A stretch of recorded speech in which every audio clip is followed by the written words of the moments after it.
अब से कुछ देर में प्रयाग की धरती पर सबसे बड़ी धर्म संसद का महाआयोजन होने जा रहा है, जिसमें शामिल होने के लिए देश भर के संत, महात्मा और धर्मगुरु कुंभ क्षेत्र में पहुंचे हुए हैं, जिसमें धर्म से जुड़े मुद्दों पर विचार विमर्श किया जा रहा है। और इस बार की धर्म संसद में सनातन बोर्ड के गठन को लेकर अहम प्रस्ताव रखने की योजना यहां पर सन्यासियों ने, साधु संतों ने बनाई है। देश के 13 प्रमुख अखाड़ों और सैकड़ों संतों की उपस्थिति होगी। सनातन बोर्ड के गठन का उद्देश्य सनातन धर्म के संरक्षण, प्रचार प्रसार और आध्यात्मिक चेतना को बढ़ावा देना है। इसका मकसद सनातन को बढ़ावा देना है, प्रचार प्रसार करना है और उसके साथ साथ जो शैली है उसको जन जन तक पहुंचाना है। महाकुंभ में आज धर्म संसद का आयोजन होने जा रहा है। संत महात्माओं का यह बड़ा समागम होगा। सनातन बोर्ड के गठन की मांग इस धर्म संसद में रखी गई है।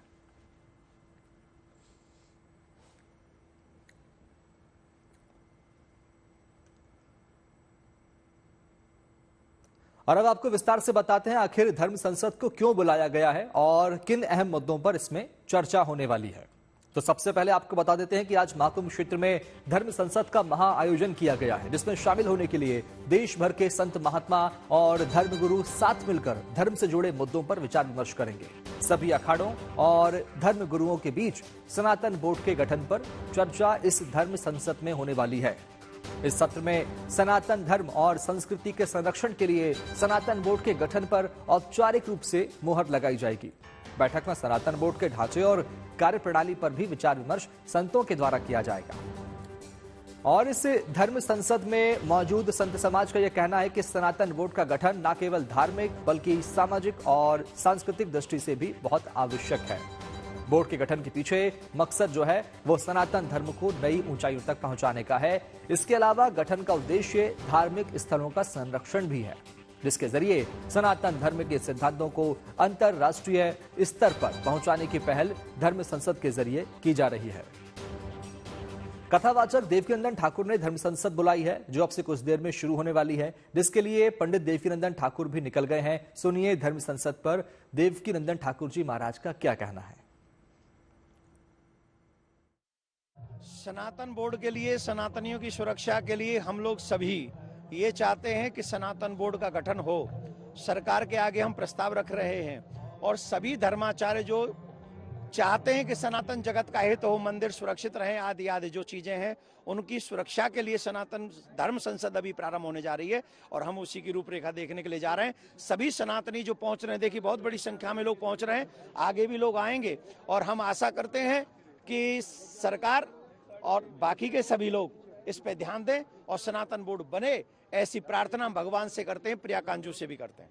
हमारा प्रयास है जो हमारा बोर्ड हो वो सुंदर हो, वो स्वच्छ हो, ऐसा हो कि जिसमें सबको भाग मिले, सब उसमें हमारे सदस्य हो। जैसे आपने देखा होगा हमारे 13 अखाड़े हैं, हमारे महामंडलेश्वर है, हमारे कथाकार है, पूरे भारत में जितने मठाधीश है, हमारे शंकराचार्य है, सभी उसमें जो है हमारे पदाधिकारी होंगे, सभी उसमें सदस्य होंगे। हाँ, हमारा एक ही लक्ष्य है कि जो भी छोटे मठ है, छोटे मंदिर है, उनको सुरक्षा दी जाए, उनको बचाया जाए। और महाकुंभ की धर्म संसद में शामिल होने के लिए बागेश्वर धाम सरकार आचार्य धीरेन्द्र शास्त्री भी पहुंच चुके हैं और इस मौके पर उन्होंने एक विशेष संदेश भी दिया है। क्या कुछ कहा है बागेश्वर धाम सरकार ने, आइए सुनते हैं। प्रयागराज की पुण्य भूमि, पूर्ण महाकुंभ का ये सुमंगल मुहूर्त और हमारे साथ बागेश्वर धाम सरकार आचार्य धीरेन्द्र कृष्ण शास्त्री जी हैं। इनसे हम बात करते हैं। ये ऐसा मांगलिक मुहूर्त है, 143 साल बाद ज्योतिष गणना कर रहे हैं कि आया है, तो आम जनता इसको कैसे समझे, इस गूढ़ तथ्य को? सबसे बड़ी बात कि यहाँ के महत्व को समझने के लिए हमको बाहिक डुबकी लगाने से पहले अंदर डुबकी लगानी पड़ेगी। बाहिक संगम में तो डुबकी लगानी है, पर अंदर भी डुबकी लगानी है। अंदर डुबकी आप लगाएंगे तब आपका ज्ञान, वैराग और भक्ति के रूप में संगम प्रकट होगा। ये संगम ही अनूठा, अंदर का जो संगम है ना, उसमें डुबकी लगाना बहुत जरूरी। तो आप जो भी यहाँ पधारें, बहुत अद्भुत अनूठा संयोग है। त्रिवेणी का संगम है जिसमें गंगा, यमुना, सरस्वती तीनों का संगम। लेकिन अनूठा ये भक्त, भगवंत और गुरु, इन तीनों का भी संगम है, जिन्हें संत भी कह सकते हैं। भक्त, भगवंत और संत, इन तीनों का भी संगम। आज अद्भुतता एक बात और है, आज आप देखेंगे कि आज राष्ट्रीय पर्व है और पूरे मठ महंत आचार्य महापुरुष जिनके खालसा लगे, छोटे छोटी कुटियों में बैठे भजनानंदी महात्मा जिन पे माइक है, उनके माइकों में आप देखिए सुबह से राष्ट्रभक्ति के गीत बज रहे हैं। क्या अनूठा संयोग है, कितना अद्भुत संगम है राम भक्ति का और राष्ट्रभक्ति का, राष्ट्रभक्ति का, राम भक्ति का और साधु भक्ति का, गुरु भक्ति का। कितना अनूठा त्रिवेणी संगम है। महाकुंभ में सनातन के अनेकों रंग देखने को मिल रहे हैं। संस्कृति परंपरा को करीब से जानने का मौका मिल रहा है। इस महाकुंभ में श्री पंचायती निर्मल अखाड़े को पहली महिला महामंडलेश्वर मिली है। साध्वी गीता हरि इस अखाड़े की पहली महिला महामंडलेश्वर बनी है, जबकि दूसरी तरफ यूपी के पीलीभीत से बीजेपी के विधायक स्वामी प्रवक्तानंद निर्मल को अखाड़े का महामंडलेश्वर बनाया गया है। इतना ही नहीं, सनातन की डोर में बंधने के लिए 7 समंदर पार से भी लोग प्रयागराज पहुंचे हैं। जी हां, ग्रीस से आई एक महिला ने कुंभ में हिंदू रीति रिवाज से शादी की है और इन सब के बीच प्रयागराज की गंगा आरती सभी का ध्यान अपनी ओर आकर्षित कर रही है और सुबह और शाम यहां भव्य दिव्य गंगा आरती होती है। शहीदों के सम्मान में एक युवा शहीद सम्मान साइकिल यात्रा करता हुआ कुंभ नगरी तक पहुंच गया है। इससे पहले मुक्केबाज मैरी कॉम ने अपने परिवार के साथ त्रिवेणी में आस्था की डुबकी लगाई।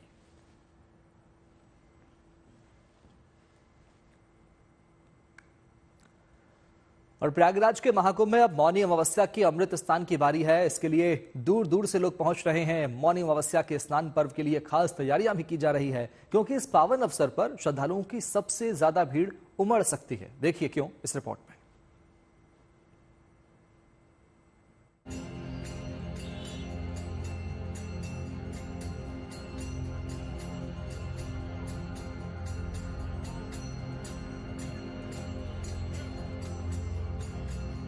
प्रयागराज में चल रहे महाकुंभ का आज 15वां दिन है, यानी इस महामेले का एक पखवाड़ा अब पूरा होने जा रहा है।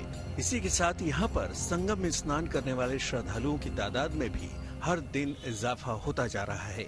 संगम पर विहंगम दृश्य देखने को मिल रहे हैं। देश के कोने कोने से और विदेशों से भी लाखों श्रद्धालु हर रोज यहाँ स्नान के लिए पहुँच रहे हैं। प्रयाग के पूर्ण महाकुंभ पर्व के अनुष्ठान का ये पखवाड़ा होने को आ रहा है, लेकिन अटूट श्रद्धा के साथ अटूट भीड़ दिखाई पड़ती है श्रद्धालुओं की, यानी श्रद्धा का सैलाब भी अटूट है और ऐसा जबरदस्त सैलाब है जिसको देखते हुए ये लगता है कि ये लगातार चलते रहने वाली धारा है, बहती रहने वाली धारा है, जैसे गंगा और यमुना की धारा। प्रयागराज में गंगा, यमुना और विलुप्त सरस्वती के इस संगम पर महाकुंभ में अब तक 2 प्रमुख स्नान पर्व संपन्न हो चुके हैं और अब मौनी अमावस्या के तीसरे अमृत स्नान की बारी है, जिसके लिए तैयारियां जोर शोर से चल रही हैं, क्योंकि केवल 29 जनवरी को मौनी अमावस्या पर ही यहां 10 करोड़ से ज्यादा लोगों के पहुंचने की संभावना है। सबसे बड़ी चुनौती है ट्रैफिक को मैनेज करना, भीड़ को मैनेज करना और भीड़ को मैनेज करके बताना कि आखिर उनको किधर से जाना है, किधर आना है, क्योंकि भीड़ का प्रेशर इतना जबरदस्त होता है जिसको झेल पाना सबके बस की बात नहीं। मौनी अमावस्या से पहले कुंभ नगरी में चौकसी बढ़ा दी गई है। पूरे कुंभ क्षेत्र को नो व्हीकल जोन घोषित किया गया है, ताकि भीड़ पर नियंत्रण में आसानी हो। भीड़ पर नजर रखने के लिए इंटीग्रेटेड कंट्रोल और कमांड सेंटर मुस्तैदी से काम कर रहा है।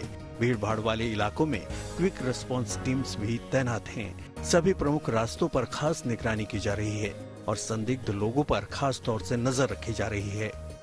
हालांकि भीड़ प्रबंधन के बड़े इंतजाम किए हैं।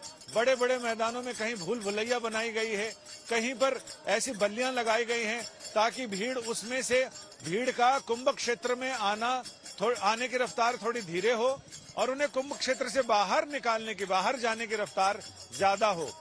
आज हमने ये भी देखा कि सुरक्षा की व्यवस्था में कि जो पास दिए गए हैं उसको स्कैन किया जा रहा है बाजाबता मोबाइल से और ये देखा जा रहा है कि ये पास सही है या फिर ये कोई फर्जीवाड़ा चल रहा है। मौनी अमावस्या के दिन कुंभ स्नान में लोगों को दिक्कत न हो, इसके लिए खास तैयारी की गई है। खास तौर से अखाड़ों के साधु संतों और आम श्रद्धालुओं के स्नान के लिए अलग अलग विशेष व्यवस्था की गई है। लोगों की आवाजाही को सुगम बनाने के लिए विशेष जोनल प्लान बनाया गया है। अलग अलग इलाकों की ओर से आने वाले श्रद्धालुओं के लिए खास रूट बनाए गए हैं। लोगों के स्नान के लिए रूट से नजदीक अलग अलग घाट भी तय किए गए हैं, ताकि किसी एक जगह भारी भीड़ न हो। साधु संतों के 13 अखाड़ों के अमृत स्नान के लिए भी रूट तय कर दिए गए हैं। अखाड़ों के साधु संत त्रिवेणी पंटून पुल से होकर संगम पहुंचेंगे। अखाड़ों के स्नान के लिए अलग अलग समय भी निर्धारित है, जबकि आम लोग अक्षय वट की ओर से स्नान करने पहुंचेंगे। अब मौनी अमावस्या पर चूंकि श्रद्धालुओं की भीड़ और ज्यादा बढ़ सकती है, लिहाजा कुंभ नगरी में आम लोगों की गाड़ियों की आवाजाही पर रोक है। इसके कारण मौनी अमावस्या से कई दिन पहले से ही दूर दराज से आ रहे लोग सिर पर भी अपने सामान लेकर 10-12 किलोमीटर पैदल चलते हुए संगम स्नान के लिए पहुंचने लगे हैं। संगम पर डुबकी लगाने के लिए आम श्रद्धालुओं को दूर दूर तक पैदल चलना पड़ रहा है, लेकिन उनके उत्साह में कोई कमी नहीं है। उतना दूर से पूले लग साथ का करी सभी। कहाँ से? स्टेशन से पैदल अबा करी जब सवारी नहीं मिली। अरे पैदल तो वहाँ नैनी से 11 किलोमीटर वहाँ उतरे थे, वहाँ से नैनी 11 किलोमीटर थी। तो फिर अब वहाँ से 2 बजे तक यहाँ आए, स्नान हुए आ पाए पैदल। फिर स्नान करके अब करके अब यहाँ एक आश्रम है, उस पे जा रहे हैं रहने के। कितने दूर करीब पैदल चले होंगे? हम 30 किलोमीटर चल चुके हैं। कितने लोग साथ में हैं? कम से कम 20 आदमी। सब आपकी उम्र के? सब हमारी उम्र के, हमसे भी ज्यादा उम्र के हैं। अब तक इस महाकुंभ में 12 करोड़ से ज्यादा लोग स्नान करने पहुंच चुके हैं और 45 दिनों तक चलने वाले इस महामेले में 45 करोड़ से ज्यादा लोगों के आने की संभावना है। सबसे ज्यादा भीड़ मौनी अमावस्या पर ही लगने वाली है। मेला क्षेत्र में दिन रात लोगों के आने का सिलसिला जारी है। मेरे इधर अगर आप देखेंगे तो आपको पतित पावनी मां गंगा दिखेंगी, जिनके आचमन में आने के लिए लाखों श्रद्धालु मौनी अमावस्या से पहले ही प्रयागराज में आने शुरू हो गए हैं। मौनी अमावस्या नजदीक है और उससे पहले ही प्रयागराज में जो श्रद्धालु हैं उनके आने का तांता लगा हुआ है। हम एक पीपा पुल पे मौजूद हैं और आप अगर देखें यहाँ पर तो तमाम जो श्रद्धालु हैं, तमाम जो परिवार हैं, वो यहाँ पर आ रहे हैं। कोई अपने बच्चों को लेकर आ रहा है, कोई अपने वृद्ध माता पिता को लेकर आ रहा है। आपको बता दें कि महाकुंभ में पौष पूर्णिमा को पहले प्रमुख स्नान पर्व पर 1,75,00,000 लोगों ने स्नान किया था, जबकि इसके अगले दिन मकर संक्रांति को 3.5 करोड़ लोग यहां स्नान के लिए पहुंचे थे। वहीं शुक्रवार और शनिवार को यानी 24 और 25 तारीख को 1.25 करोड़ से ज्यादा लोगों ने कुंभ स्नान किया। अपार भीड़ को देखते हुए प्रशासन मुस्तैद है, तो खास हथियारों से लैस यूपी एटीएस की महिला कमांडो भी एटीवी पर गश्त लगा रही हैं, ताकि सुरक्षा चुस्त रहे और कहीं भी किसी अनहोनी से बचाव किया जा सके। संजय शर्मा और समर्थ श्रीवास्तव के साथ bureau report, good news today.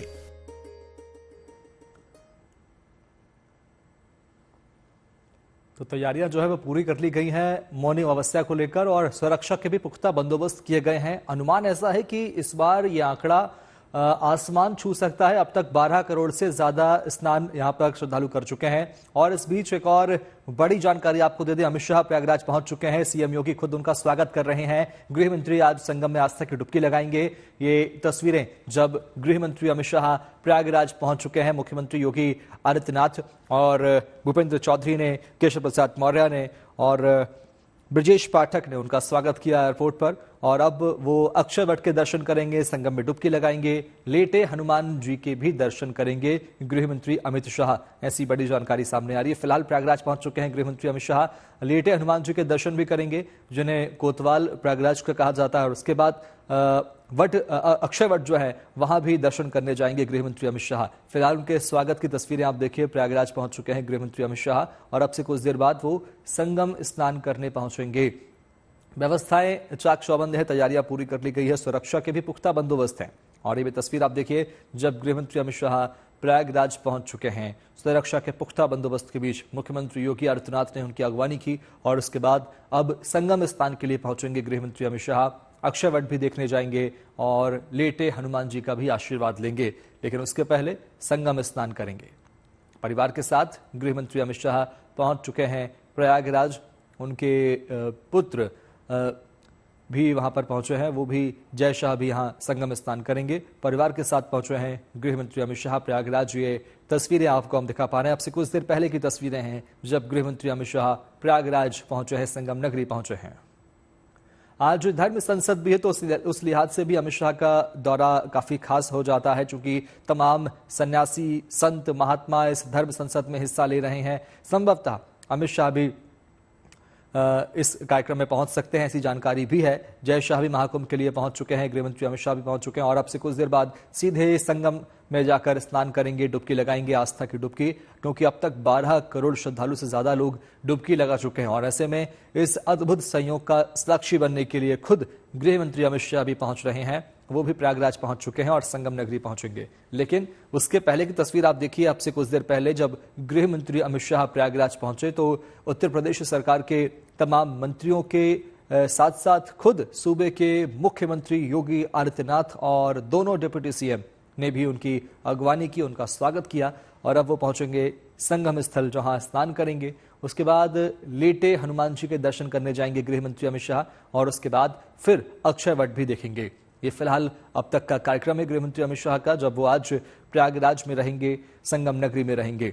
सबसे पहले संगम स्नान और उसके बाद हनुमान जी के दर्शन, अक्षय वट के दर्शन करेंगे। फिलहाल तस्वीरें आप देखिए, जब गृहमंत्री अमित शाह भी पहुंचे हैं प्रयागराज और जय शाह भी, उनके पुत्र भी महाकुंभ में स्नान के लिए पहुंच चुके हैं और अब से कुछ देर बाद संगम नगरी में स्नान करेंगे। आज बहुत ही विशेष दिन है, धर्म संसद का भी आयोजन प्रयागराज में किया जा रहा है, महाकुंभ में किया जा रहा है। तमाम दिग्गज महात्मा संत वहां जुटे हैं और इस पर चर्चा की जाएगी कि आखिर सनातन बोर्ड की मांग धर्म संसद में कैसे उठे और कैसे इस पर विचार करे सरकार। ये तमाम मांगे जो हैं वो रखेंगे इस धर्म संसद के जरिए साधु संत और महात्मा। इसको लेकर तैयारियां और नीतियां पहले से बना ली गई हैं।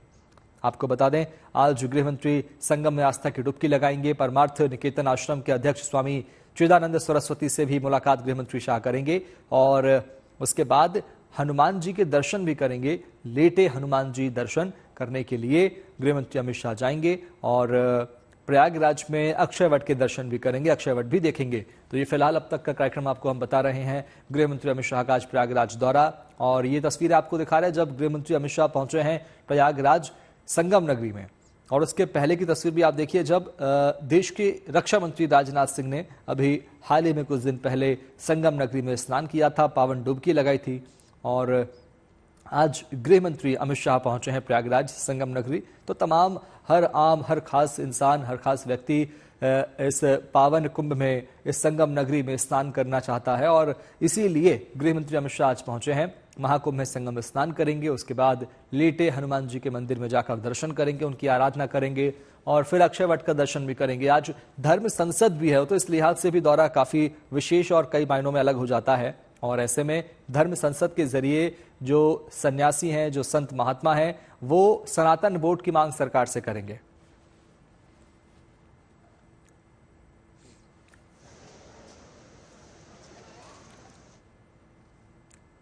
और संगम नगरी प्रयागराज में लेटे हनुमान जी का मंदिर विश्व प्रसिद्ध है। इस प्राचीन मंदिर में हनुमान जी अनोखी मुद्रा में अपने भक्तों को दर्शन देते हैं। मौका महाकुंभ का है, तो ऐसे पावन मौके पर यहाँ लेटे हनुमान जी के मंदिर में श्रद्धालुओं की भारी भीड़ देखी जा रही है। हर रोज उमड़ते जनसैलाब के पीछे एक धार्मिक मान्यता भी है जो इन भक्तों को यहाँ तक खींच लाती है।